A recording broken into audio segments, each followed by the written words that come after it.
Salut 3D Printing Voyageur. Aujourd'hui, on va parler de l'humidité et les effets que ça a sur nos filaments, notamment sur l'ABS et le PLA. Alors, aujourd'hui, on va parler de ces petits sachets-là, très importants, du Sikagel. On va parler de ces petits sacs que madame adore dans la cuisine, mais moi, je les adore pour mon filament. On va parler du filament. Et je vais vous montrer un peu comment on peut éviter ces petits désagréments, parce que c'est pas terrible d'imprimer avec du filament qui a pris de l'humidité. Des fois le PLA il casse quand il est en train de rentrer dans la tête, et l'ABS il crépite, il fait des petites imperfections dans ce qu'on est en train d'imprimer. Là j'ai du PLA là qui est un peu cassante, voilà, ça casse facilement. Là, on sait qu'il a pris l'humidité. Voilà, il est très cassante. Là, je vais vous montrer comment on peut régler ce problème si un filament a déjà pris l'humidité. Parce qu'il n'est pas perdu pour autant, on peut le récupérer. Et je vais vous montrer comment. Voilà, la première méthode pour éviter déjà que vos bobines prennent l'humidité. Quand vous ne les utilisez pas, comme vous les avez sortis de leur emballage hermétique, prenez des sacs de congélation de grande taille avec le fameux Ziploc qui sont refermables à volonté. Là, vous prenez vos sachets qui étaient livrés normalement avec votre filament dans le sac et vous mettez votre filament dans le sac. Et vous le fermez et vous le stockez dans les sacs. Ça, il prendra pas l'humidité.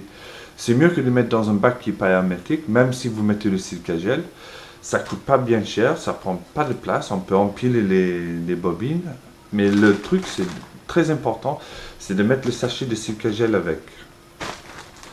Un autre moyen, c'est le moyen de récupération d'un filament qui a déjà pris l'humidité. Et on a du mal à le faire sortir avec le Sikagel. On peut le mettre au four, je vais le montrer comment. Bon là, je vais rentrer dans la cuisine. Madame va pas aimer ce qui va suivre, mais j'ai déjà fait plusieurs fois et c'est mieux de faire quand elle n'est pas là. Alors le four, vous mettez sur four ventilé, si vous avez un four ventilé. Vous mettez à 90 degrés. Et hop, le bobine dans le four.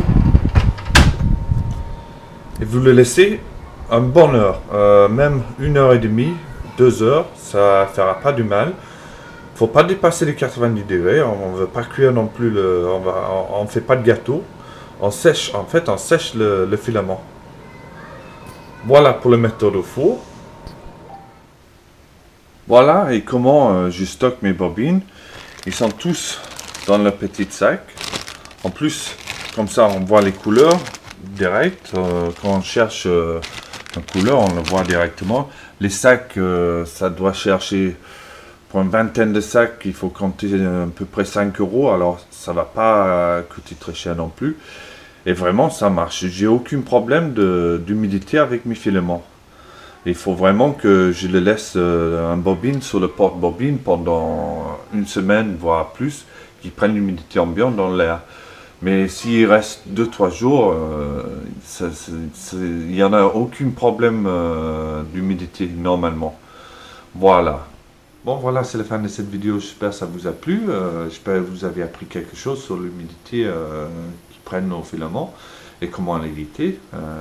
N'oubliez pas, ça c'est votre meilleur ami.